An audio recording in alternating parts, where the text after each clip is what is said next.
प्यारे देशवासियों, नमस्कार। कोरोना की दूसरी वेव और दूसरी वेव से हम भारतवासियों की लड़ाई जारी है।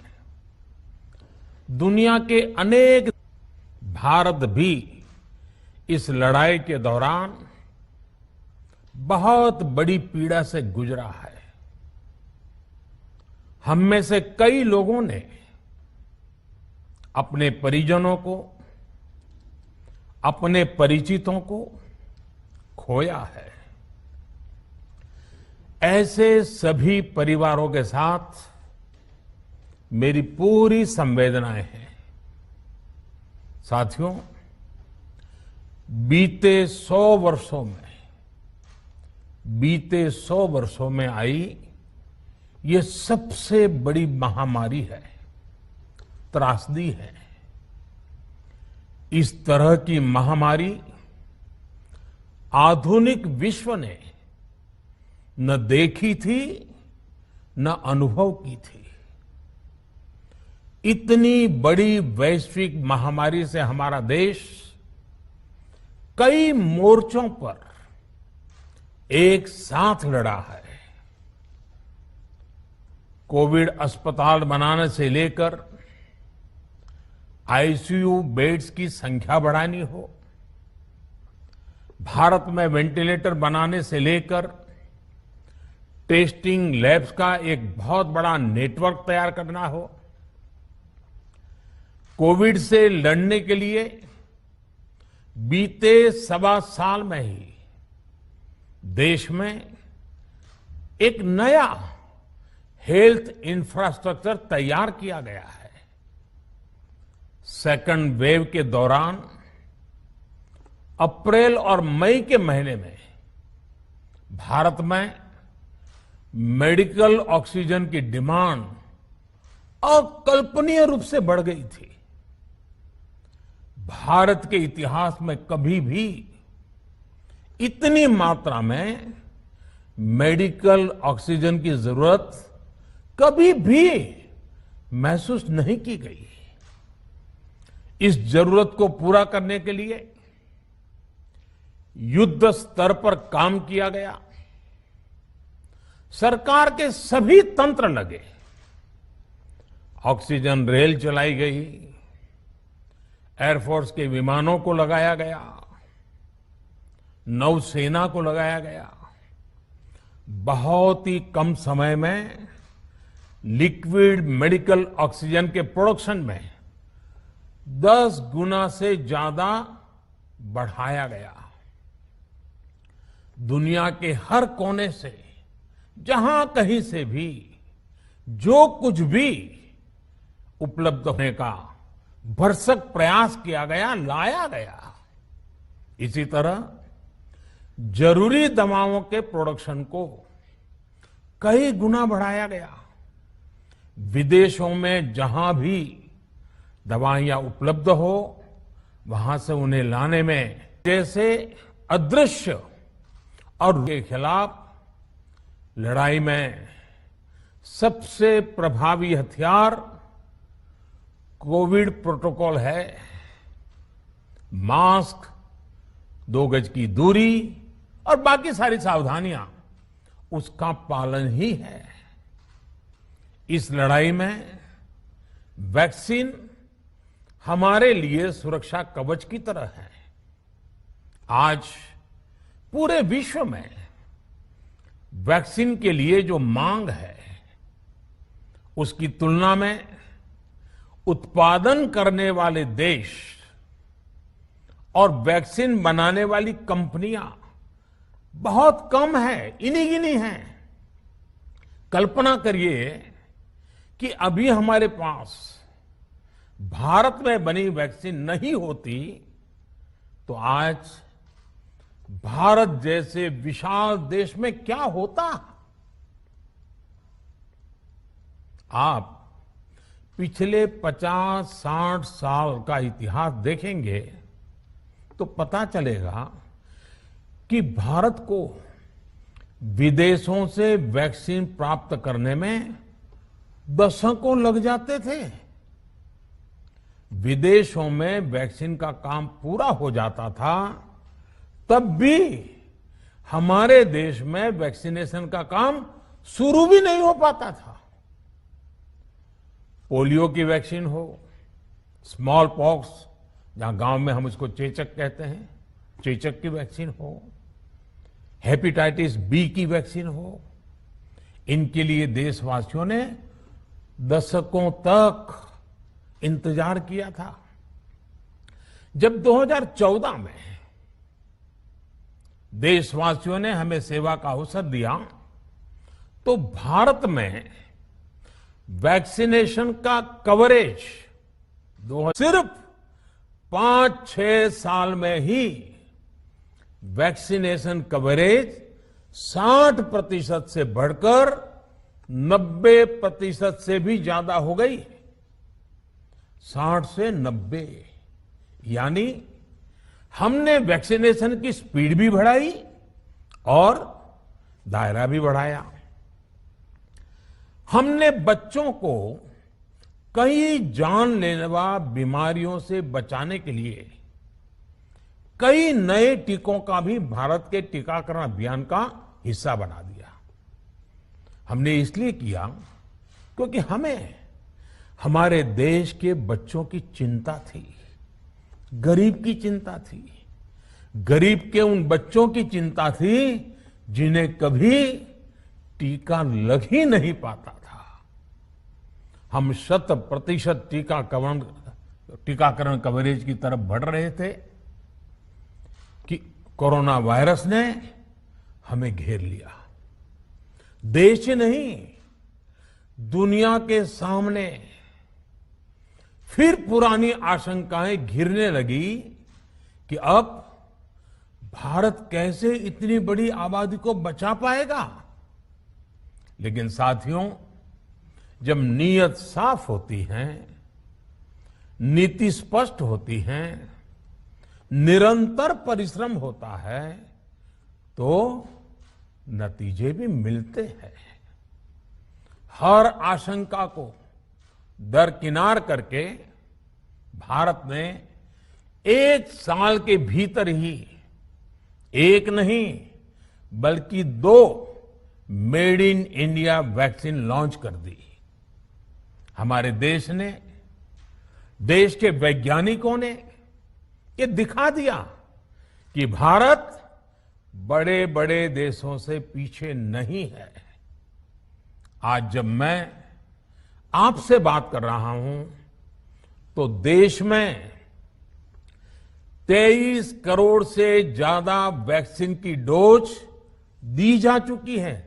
23 करोड़। साथियों, हमारे यहां कहा जाता है, विश्वासेन सिद्धिः, विश्वासेन सिद्धिः, अर्थात हमारे प्रयासों में हमें सफलता तब मिलती है जब हमें स्वयं पर विश्वास होता है। हमें पूरा विश्वास था कि हमारे वैज्ञानिक बहुत ही कम समय में वैक्सीन बनाने में सफलता हासिल कर लेंगे। इसी विश्वास के चलते जब हमारे वैज्ञानिक अपना रिसर्च वर्क कर ही रहे थे, तभी हमने लॉजिस्टिक्स और दूसरी तैयारियां शुरू कर दी थी।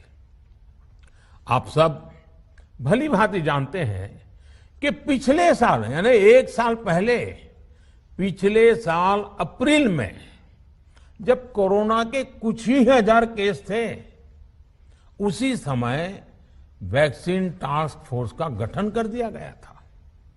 भारत में, भारत के लिए वैक्सीन बनाने वाली कंपनियों को सरकार ने हर तरह से सपोर्ट किया। वैक्सीन निर्माताओं को क्लिनिकल ट्रायल में मदद की गई, रिसर्च और डेवलपमेंट के लिए जरूरी फंड दिया गया। हर स्तर पर सरकार उनके साथ कंधे से कंधा मिलाकर चली। आत्मनिर्भर भारत पैकेज के तहत मिशन कोविड सुरक्षा के माध्यम से भी उन्हें हजारों करोड़ रुपए उपलब्ध कराए गए।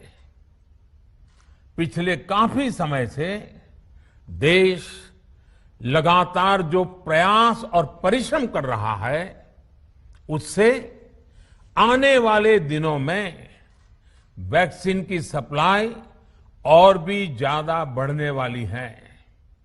आज देश में 7 कंपनियां विभिन्न प्रकार की वैक्सीन का प्रोडक्शन कर रही है। 3 और वैक्सीन का ट्रायल भी एडवांस स्टेज पे चल रहा है। वैक्सीन की उपलब्धता बढ़ाने के लिए दूसरे देशों की कंपनियों से भी वैक्सीन खरीदने की प्रक्रिया को तेज किया गया है। इधर हाल के दिनों में कुछ एक्सपर्ट्स द्वारा हमारे बच्चों को लेकर भी चिंता जताई गई है। इस दिशा में भी 2 वैक्सीन का ट्रायल तेजी से चल रहा है। इसके अलावा अभी देश में एक नेजल वैक्सीन पर भी रिसर्च जारी है। इसे सिरिंज से न देकर नाक में स्प्रे किया जाएगा। देश को अगर निकट भविष्य में इस वैक्सीन पर सफलता मिलती है तो इससे भारत के वैक्सीन अभियान में और ज्यादा तेजी आएगी।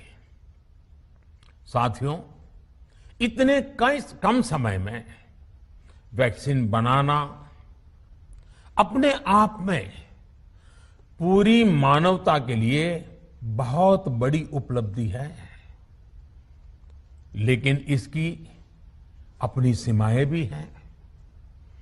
वैक्सीन बनने के बाद भी दुनिया के बहुत कम देशों में वैक्सीनेशन प्रारंभ हुआ और ज्यादातर समृद्ध देशों में ही शुरू हुआ।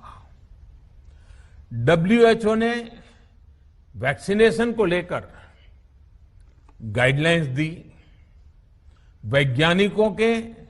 वैज्ञानिकों ने वैक्सीनेशन की रूपरेखा रखी और भारत ने भी जो अन्य देशों की बेस्ट प्रैक्टिसेस थी, विश्व स्वास्थ्य संगठन WHO के मानक थे, उसी आधार पर चरणबद्ध तरीके से वैक्सीनेशन करना तय किया।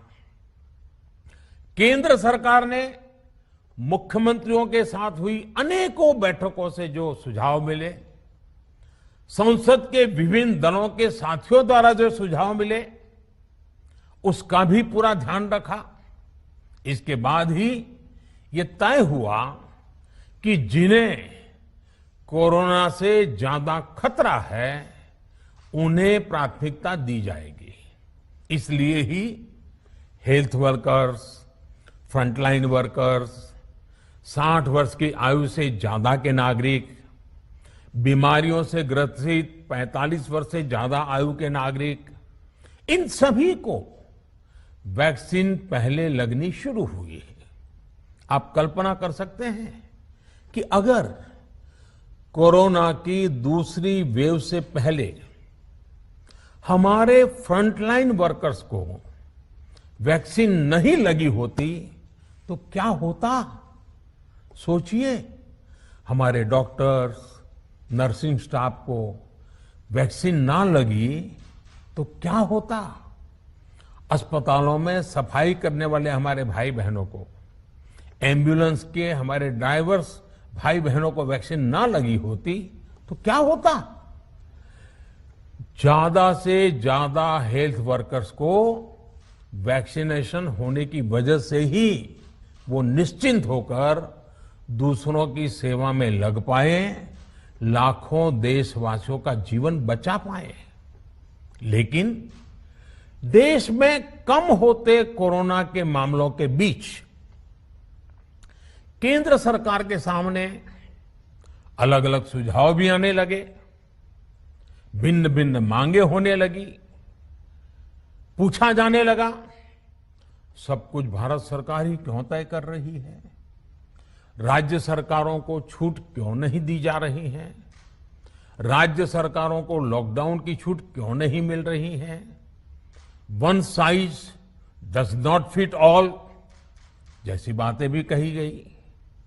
दलील ये दी गई कि संविधान में चूंकि हेल्थ, आरोग्य प्रमुख रूप से राज्य का विषय है, इसलिए अच्छा है कि सब राज्य ही करें।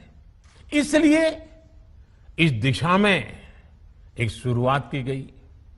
भारत सरकार ने एक बृहद गाइडलाइन बनाकर राज्यों को दी ताकि राज्य अपनी आवश्यकता और सुविधा के अनुसार काम कर सके। स्थानीय स्तर पर कोरोना कर्फ्यू लगाना हो, माइक्रो कंटेनमेंट जोन बनाना हो, इलाज से जुड़ी व्यवस्थाएं हो, भारत सरकार ने राज्यों की इन मांगों को स्वीकार किया। साथियों, इस साल 16 जनवरी से शुरू होकर अप्रैल महीने के अंत तक भारत का वैक्सीनेशन कार्यक्रम मुख्यतः केंद्र सरकार की देखरेख में ही चला। सभी को मुफ्त वैक्सीन लगाने के मार्ग पर देश आगे बढ़ रहा था। देश के नागरिक भी अनुशासन का पालन करते हुए अपनी बारी आने पर वैक्सीन लगवा रहे थे। इस बीच कई राज्य सरकारों ने फिर कहा कि वैक्सीन का काम डिसेंट्रलाइज किया जाए और राज्यों पर छोड़ दिया जाए। तरह तरह के स्वर उठे, जैसे कि वैक्सीनेशन के लिए एज ग्रुप क्यों बनाए गए। दूसरी तरफ किसी ने कहा कि उम्र की सीमा आखिर केंद्र सरकार ही क्यों तय करे। कुछ आवाजें तो ऐसी भी उठी कि बुजुर्गों का वैक्सीनेशन पहले क्यों हो रहा है। भांति भांति के दबाव भी बनाए गए। देश के मीडिया के एक वर्ग ने इसे कैंपेन के रूप में भी चलाया। साथियों, काफी चिंतन मनन के बाद इस बात पर सहमति बनी कि राज्य सरकारें अपनी तरफ से भी प्रयास करना चाहती हैं, तो भारत सरकार को क्यों इतराज हो और भारत सरकार इतराज क्यों करे। राज्यों की इस मांग को देखते हुए, उनके आग्रह को ध्यान में रखते हुए 16 जनवरी से जो व्यवस्था चली आ रही थी, उसमें प्रयोग के तौर पर एक बदलाव किया गया। हमने सोचा कि राज्य ये मांग कर रहे हैं, उनका उत्साह है, तो चलो भाई 25% का काम उन्हीं को सुपुर्द कर दिया जाए, उन्हीं को दे दिया जाए। स्वाभाविक है 1 मई से राज्यों को 25% काम उनके हवाले कर दिया गया। उसे पूरा करने के लिए उन्होंने अपने अपने तरीके से प्रयास भी किए। इतने बड़े काम में किस तरह की कठिनाइयां आती हैं, ये भी उनके ध्यान में आने लगा। उनको पता चला पूरी दुनिया में वैक्सीन की क्या स्थिति है, इसकी सच्चाई से भी राज्य परिचित हुए। और हमने देखा, एक तरफ मई में सेकेंड वेव, दूसरी तरफ वैक्सीन के लिए लोगों का बढ़ता रुझान, और तीसरी तरफ राज्य सरकारों की कठिनाइयां। मई में 2 सप्ताह बीतते बीतते कुछ राज्य खुले मन से ये कहने लगे कि पहले वाली व्यवस्था ही अच्छी थी। धीरे धीरे इसमें कई राज्य सरकारें जुड़ती चली गई। वैक्सीन का काम राज्यों पर छोड़ा जाए, जो इसकी वकालत कर रहे थे, उनके विचार भी बदलने लगे। एक अच्छी बात रही कि समय रहते राज्य पुनर्विचार की मांग के साथ फिर आगे आए। राज्यों की इस मांग पर हमने भी सोचा कि देशवासियों को तकलीफ ना हो, सुचारू रूप से उनका वैक्सीनेशन हो। इसके लिए 1 मई के पहले वाली, यानी 1 मई के पहले 16 जनवरी से अप्रैल अंत तक जो व्यवस्था थी, पहले वाली पुरानी व्यवस्था को फिर से लागू किया जाए।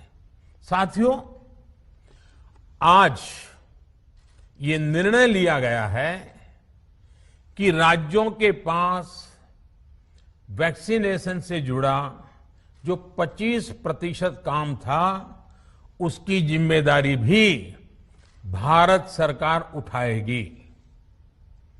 ये व्यवस्था आने वाले 2 सप्ताह में लागू की जाएगी।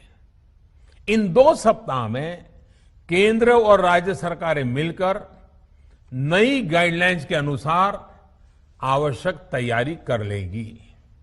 संयोग है कि 2 सप्ताह बाद 21 जून को ही अंतर्राष्ट्रीय योग दिवस भी है। 21 जून सोमवार से देश के हर राज्य में 18 वर्ष से ऊपर की उम्र के सभी नागरिकों के लिए भारत सरकार राज्यों को मुफ्त वैक्सीन मुहैया कराएगी। वैक्सीन निर्माताओं से कुल वैक्सीन उत्पादन का 75% हिस्सा भारत सरकार खुद ही खरीदकर राज्य सरकारों को मुफ्त देगी। यानी देश की किसी भी राज्य सरकार को वैक्सीन पर कुछ भी खर्च नहीं करना होगा। अब तक देश के करोड़ों लोगों को मुफ्त वैक्सीन मिली है। अब 18 वर्ष की आयु के लोग भी इसमें जुड़ जाएंगे। सभी देशवासियों के लिए भारत सरकार ही मुफ्त वैक्सीन उपलब्ध करवाएगी। गरीब हो, निम्न मध्यम वर्ग हो, मध्यम वर्ग हो या फिर उच्च वर्ग, भारत सरकार के अभियान में मुफ्त वैक्सीन ही लगाई जाएगी। हां, जो व्यक्ति मुफ्त में वैक्सीन नहीं लगवाना चाहते, प्राइवेट अस्पताल में वैक्सीन लगवाना चाहते हैं, उनका भी ध्यान रखा गया है। देश में बन रही वैक्सीन में से 25% प्राइवेट सेक्टर के अस्पताल सीधे ले पाए, ये व्यवस्था जारी रहेगी। प्राइवेट अस्पताल वैक्सीन की निर्धारित कीमत के उपरांत एक डोज पर अधिकतम 150 रुपये ही सर्विस चार्ज ले सकेंगे। इसकी निगरानी करने का काम राज्य सरकारों के पास ही रहेगा। साथियों, हमारे शास्त्रों में कहा गया है, प्राप्य आपदम न व्यथते कदाचित, उद्योगम अनु इच्छति चा प्रमत्तः। अर्थात विजेता आपदा आने पर उससे परेशान होकर हार नहीं मानते, बल्कि उद्यम करते हैं, परिश्रम करते हैं और परिस्थिति पर जीत हासिल करते हैं। कोरोना से लड़ाई में 130 करोड़ से अधिक भारतीयों ने अभी तक की यात्रा आपसी सहयोग, दिन रात मेहनत करके तय की है। आगे भी हमारा रास्ता हमारे श्रम और सहयोग से ही मजबूत होगा। हम वैक्सीन प्राप्त करने की गति भी बढ़ाएंगे और वैक्सीनेशन अभियान को भी और गति देंगे। हमें याद रखना है कि भारत में वैक्सीनेशन की रफ्तार आज भी दुनिया में बहुत तेज है, अनेक विकसित देशों से भी तेज है। हमने जो टेक्नोलॉजी प्लेटफॉर्म बनाया है, कोविन, उसकी भी पूरी दुनिया में चर्चा हो रही है। अनेक देशों ने भारत के इस प्लेटफॉर्म को इसमें इस्तेमाल करने में रुचि भी दिखाई है। हम सब देख रहे हैं कि वैक्सीन की एक एक डोज कितनी महत्वपूर्ण है। हर डोज से एक जिंदगी जुड़ी हुई है। केंद्र सरकार ने ये व्यवस्था भी बनाई है कि हर राज्य को कुछ सप्ताह पहले ही बता दिया जाएगा कि उसे कब कितनी डोज मिलने वाली है। मानवता के इस पवित्र कार्य में वाद विवाद और राजनीतिक छींटाकशी से ऐसी बातों को कोई भी अच्छा नहीं मानता है। वैक्सीन की उपलब्धता के अनुसार पूरे अनुशासन के साथ वैक्सीन लगती रहे, देश के हर नागरिक तक हम पहुंच सके, ये हर सरकार, हर जनप्रतिनिधि, हर प्रशासन की सामूहिक जिम्मेदारी है। प्रिय देशवासियों, टीकाकरण के अलावा आज एक और बड़े फैसले में उस फैसले से मैं आपको अवगत कराना चाहता हूं। पिछले वर्ष जब कोरोना के कारण लॉकडाउन लगाना पड़ा था, तो प्रधानमंत्री गरीब कल्याण अन्न योजना के तहत 8 महीने तक 80 करोड़ से अधिक देशवासियों को मुफ्त राशन की व्यवस्था हमारे देश ने की थी। इस वर्ष भी दूसरी वेव के कारण मई और जून के लिए भी इस योजना का विस्तार किया गया था। आज सरकार ने फैसला लिया है कि प्रधानमंत्री गरीब कल्याण अन्न योजना को अब दीपावली तक आगे बढ़ाया जाएगा। महामारी के इस समय में सरकार गरीब की हर जरूरत के साथ उसका साथी बनकर खड़ी है। यानी नवंबर तक 80 करोड़ से अधिक देशवासियों को हर महीने तय मात्रा में मुफ्त अनाज उपलब्ध होगा। इस प्रयास का मकसद यही है कि मेरे किसी भी गरीब भाई बहन को, उसके परिवार को भूखा सोना ना पड़े। साथियों, देश में हो रहे इन प्रयासों के बीच कई क्षेत्रों से वैक्सीन को लेकर भ्रम और अफवाहों की जानकारी चिंता बढ़ाती है। ये चिंता भी मैं आपके सामने व्यक्त करना चाहता हूं। जब से भारत में वैक्सीन पर काम शुरू हुआ, तभी से कुछ लोगों द्वारा ऐसी बातें कही गई जिससे आम लोगों के मन में शंका पैदा हो। कोशिश ये भी हुई कि भारत के वैक्सीन निर्माताओं का हौसला पस्त पड़ जाए और उनके सामने अनेक प्रकार की बाधाएं आए। जब भारत की वैक्सीन आई तो अनेक माध्यमों से शंका आशंका को और बढ़ाया गया। वैक्सीन न लगवाने के लिए भांति भांति के तर्क प्रचारित किए गए। इन्हें भी देश देख रहा है। जो लोग वैक्सीन को लेकर आशंका पैदा कर रहे हैं, अफवाहें फैला रहे हैं, वो भोले भाले भाई बहनों के जीवन के साथ बहुत बड़ा खिलवाड़ कर रहे हैं। ऐसी अफवाहों से सतर्क रहने की जरूरत है। मैं भी आप सबसे, समाज के प्रबुद्ध लोगों से, युवाओं से अनुरोध करता हूं कि आप भी वैक्सीन को लेकर जागरूकता बढ़ाने में सहयोग करें। अभी कई जगहों पर कोरोना कर्फ्यू में ढील दी जा रही है, लेकिन इसका मतलब ये नहीं कि हमारे बीच से कोरोना चला गया है। हमें सावधान भी रहना है और कोरोना से बचाव के नियमों का भी सख्ती से पालन करते रहना है। मुझे पूरा विश्वास है हम सब कोरोना से इस जंग में जीतेंगे। भारत कोरोना से जीतेगा। इन्हीं शुभकामनाओं के साथ आप सभी देशवासियों का बहुत बहुत धन्यवाद।